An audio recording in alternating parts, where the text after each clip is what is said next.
Okay, this is Integrated Rangeland Management at the University of Idaho, and today we're going to talk about multi-species grazing. This is Karen Launchbaugh, and I'm here today with Jim Vineyard. I'm a master's student in the Department of Animal and Veterinary Sciences here at the University of Idaho, and I study beef cattle nutrition and metabolism. Okay, well, so now adding to those beef cattle, let's find some other animals and tell us about multi-species grazing. So multi-species grazing is exactly what the name implies. It's using one unit of land to graze multiple species at either the same time, where you're commingling species such as sheep and cattle and goats all in the same pasture, or at different times where maybe you graze cattle in the spring, maybe you graze sheep in the fall, or you have cattle on the land and then there happens to be wildlife in the area that also use the land for grazing, such as elk or whitetail. Yeah, I think a lot of people don't realize it doesn't have to happen at the same time, and also it does include wildlife, so that's a little different.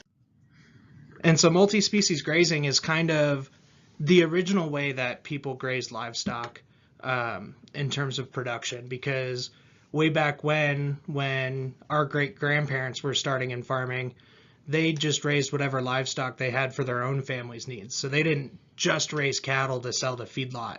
They had cattle, they had sheep, they had goats, they had horses, and they grazed them all in the same area of land because that's where they were. And so now we're kind of getting back into this multi-species grazing as research is being done to kind of figure out how to best utilize the land. Yeah, that's interesting. I was thinking about my grandparents. They had chickens, they had beef cattle and dairy cattle, and pigs and sheep. So the integrated they had system. everything. And I think another point is we've gotten way away from integrated agriculture where there was farming and livestock. So the multi-species grazing has gone away, but so has all that integration of agriculture. And so most multi-species grazing is actually the norm basically everywhere in the world. So you think about, say, the African savanna, where there's just these vast open expanses of land and all kinds of animals are grazing out on it. And you've got zebras and gazelles and wildebeest and rhino, and they're all utilizing the same area of land and completely commingling. And here in the United States, we have that with bison and pronghorn and deer, that we either intentionally or unintentionally or just don't have a choice in running with our livestock that we graze out on range.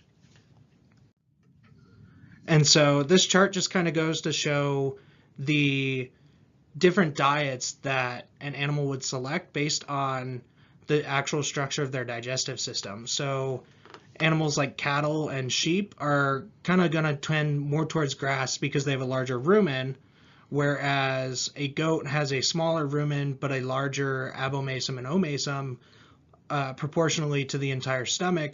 So they're going to kind of go more towards the leaves and the more nutritious, easily digestible parts of a plant rather than the tough to digest grass that cattle would eat.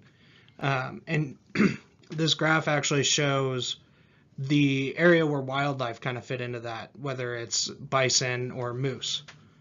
Yeah, and it's always hard to know if the animals eat what they eat because of the rumen or vice versa. So it works both ways. And so these graphs have come up earlier in this course, but they kind of show the diet breakdown of our three major grazing species: cattle, sheep, and goats.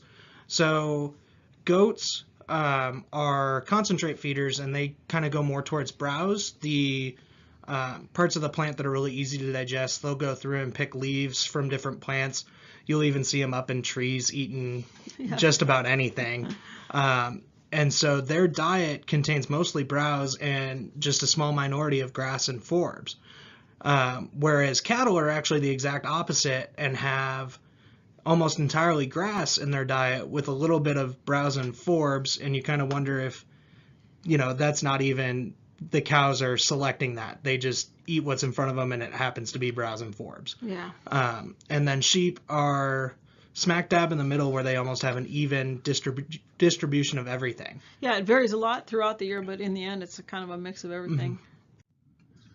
And so this really comes into play when animals are affected by plants that are toxic. So certain plants that are toxic to cattle are not necessarily toxic to sheep or goats. And part of that is based on the small ruminant's ability to actually better detoxify plants than, say, a cow would, but also part of it is based on the parts of the plant that are toxic and the parts of the plant that the animal actually eats. So a plant that has mostly toxic leaves may or may not be so toxic to a cow because they're not just going to select those leaves, whereas a goat is going to basically select the leaves to eat and not the rest of the plant. Yeah, based on morphology, these pictures here, the top one to the right there is a larkspur, and that is way more toxic to cattle than it is to sheep or goats. They can somehow detoxify those alkaloids. On the other hand, the bottom on the right there is halogeton, and that's the one that we talked about before in class. It's very toxic to sheep, but not very toxic at all to cattle. So it really does depend on the digestive physiology. And so this diagram really just shows kind of where you would find ruminants, our three basic livestock species, out on a pasture. So your cow is going to be on flat areas of land with lots of grass and eating primarily the grass.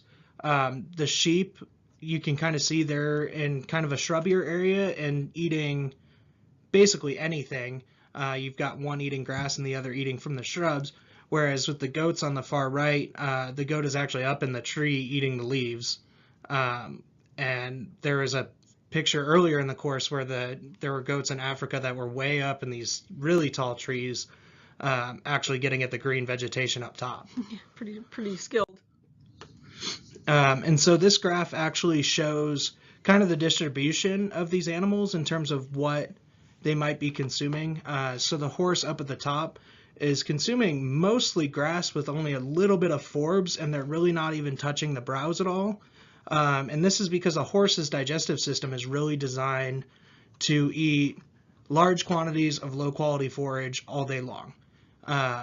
And they have a really quick passage rate, and so they need to constantly be getting this forage, and grass is the best way to do that. Your cattle are just about up there as well, and the sheep are a little bit farther down from that, almost in the middle. Because they do have a lot of grass in the diet, but also some of the forbs in the browse as well. Whereas your goat is way down in the bottom corner, consuming only a small amount of grass, but a very high amount of browse. Yeah, of course this varies, but that's the general trend. Mm-hmm. And this is the exact same graph, just with wildlife. And so you can see that the bison is very similar to the horse in its large consumption of grass, and that partially plays with habitat, as you mostly find bison out in open prairie, where you may or may not have some shrubs, but you really don't have a whole lot of browse. And then elk and bighorn are kind of up towards the top as well, consuming mostly grass and some forbs, with your pronghorn and your other deer way at the bottom, consuming little bits of grass, little bits of forbs, but mostly browse. And then your moose is down in the far left corner, consuming almost entirely browse. Yeah, pronghorn we usually think of not as in big shrublands, but just in open landscapes. But those landscapes are always sagebrush dominated, so I guess that's why they're in the middle on the shrubs.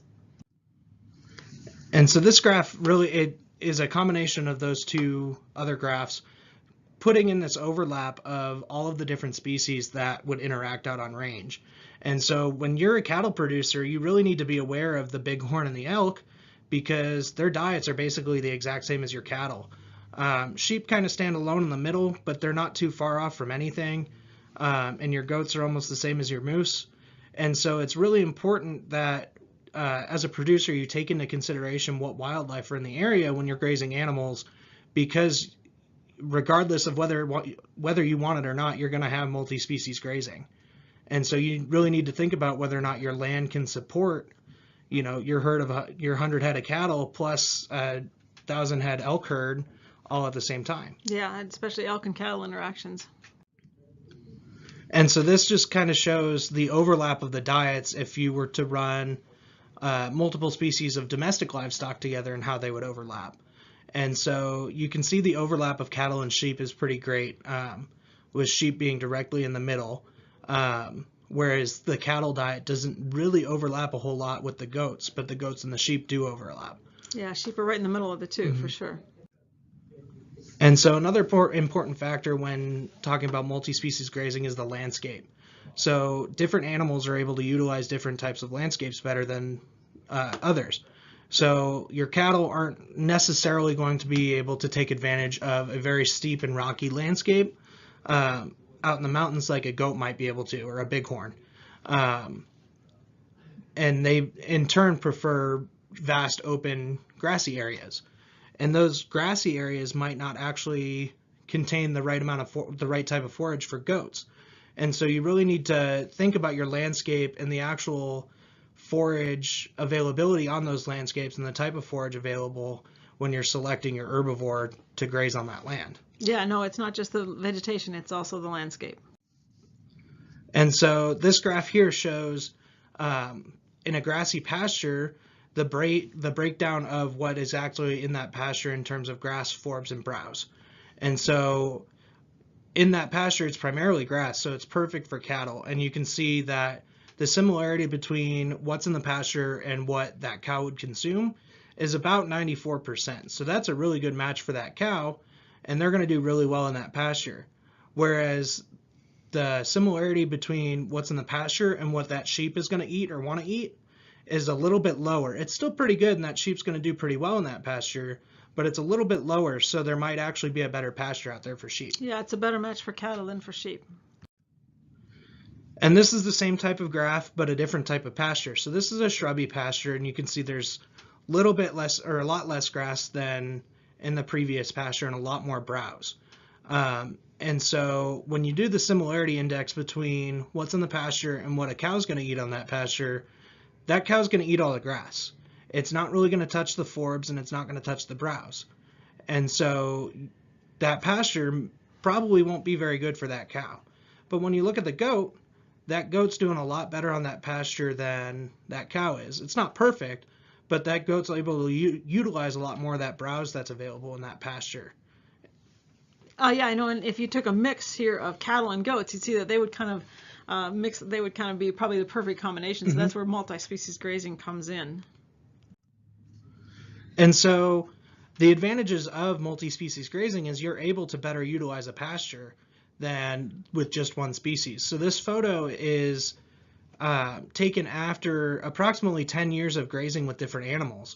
And so the pasture on the left, which you can see is a lot of shrubs and not a whole lot of grass, is a pasture that was grazed only by cattle for about 10 years.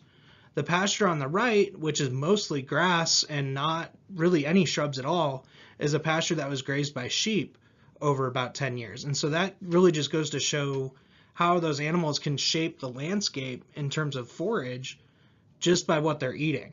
And so, and able to have a uniform landscape or a more heterogeneous landscape that's more diverse, you really need to take advantage of multi-species grazing, or else you're going to end up with this homogeneous mixture of just grasses, really, if you're grazing with sheep, or just shrubs if you're grazing with cattle. Yeah, and it takes quite a long time to make those differences too. And so there are a lot of other advantages that are associated with multi-species grazing. When you graze with sheep and cattle, you can actually increase your carrying capacity by about 24% than just with cattle. And that's because you're having different types of forages in your pasture. And when you actually increase or introduce other animals, you may not have as many cows as you would if you were to just stock with cattle, but in terms of animal units, you're going to be able to have more because your sheep or your goats are going to be able to utilize plants that the cattle really wouldn't. And so that all depends on the landscape and the plants available, and it's really a mixture of what animals are going to do well in that area. Yeah, and this is why people did it, was the returns, the ability to have more animals out there. Mm-hmm.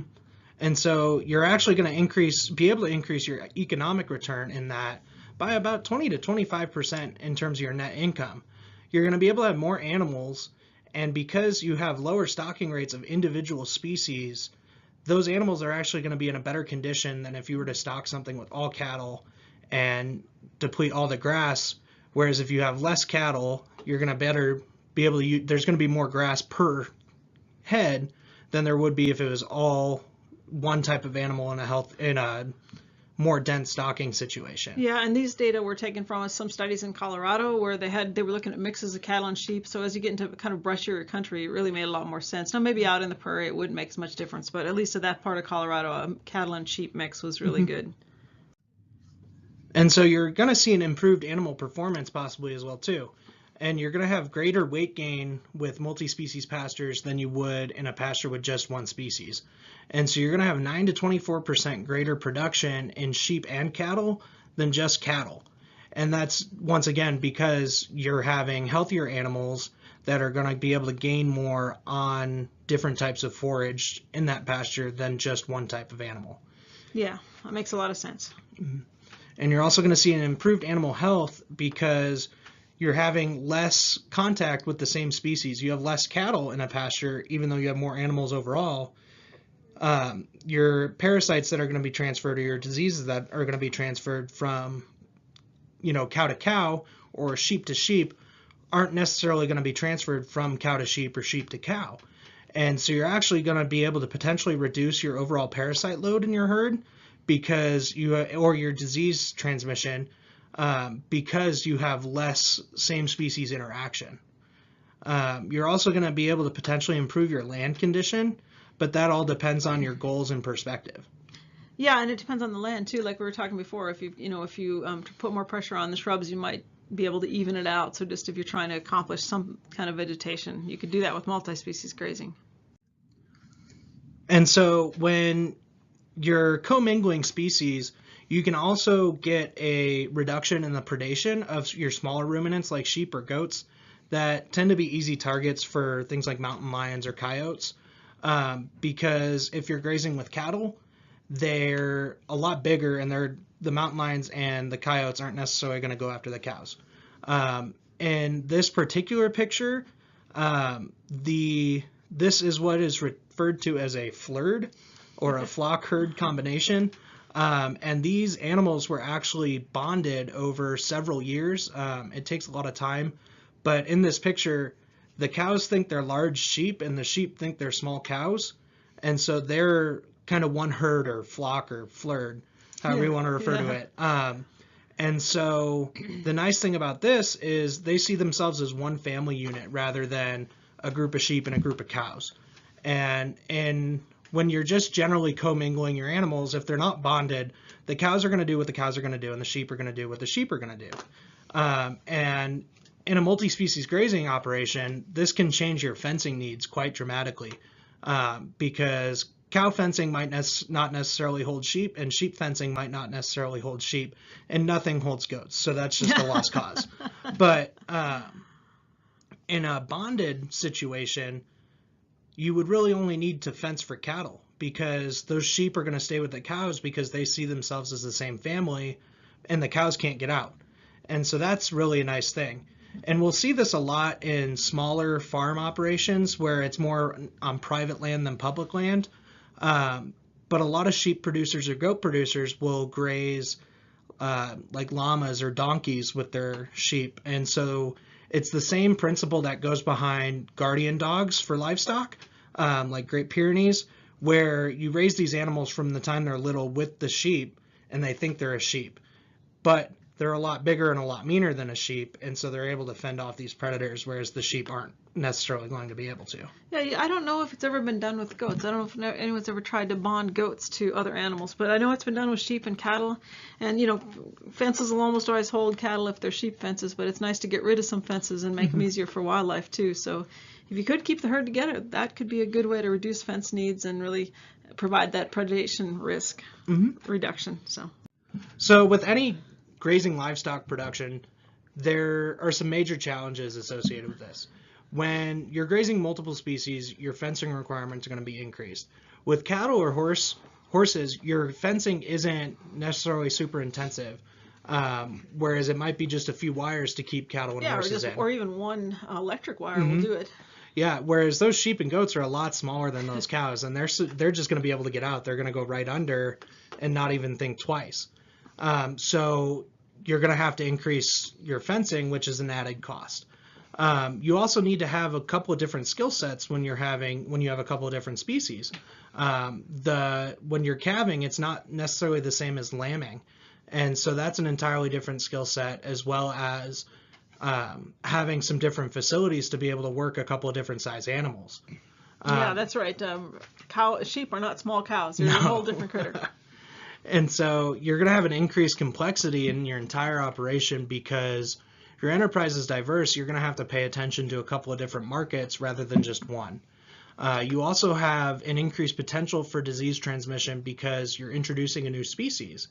And for example, there's a malignant catarrhal fever that is present in livestock, and sheep serve as just a carrier. So they can actually have this disease, but never actually show any symptoms or any repercussions of it. But as soon as they're around cows, they transmit that to cows, and your cows get sick. Yeah. And so that's something to think. Yeah, that's an interesting situation.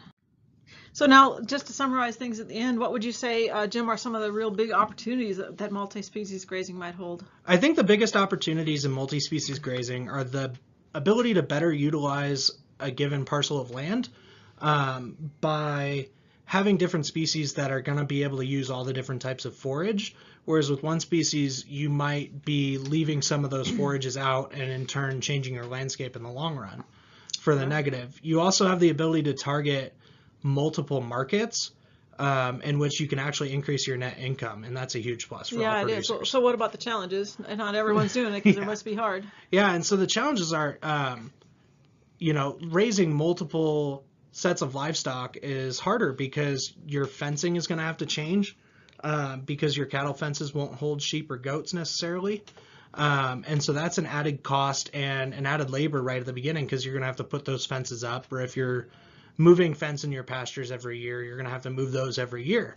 And then other challenges would be the different facilities or skill sets required to work different animals, since, like you said, sheep aren't small cows. They're an entirely different creature. It's a whole other thing.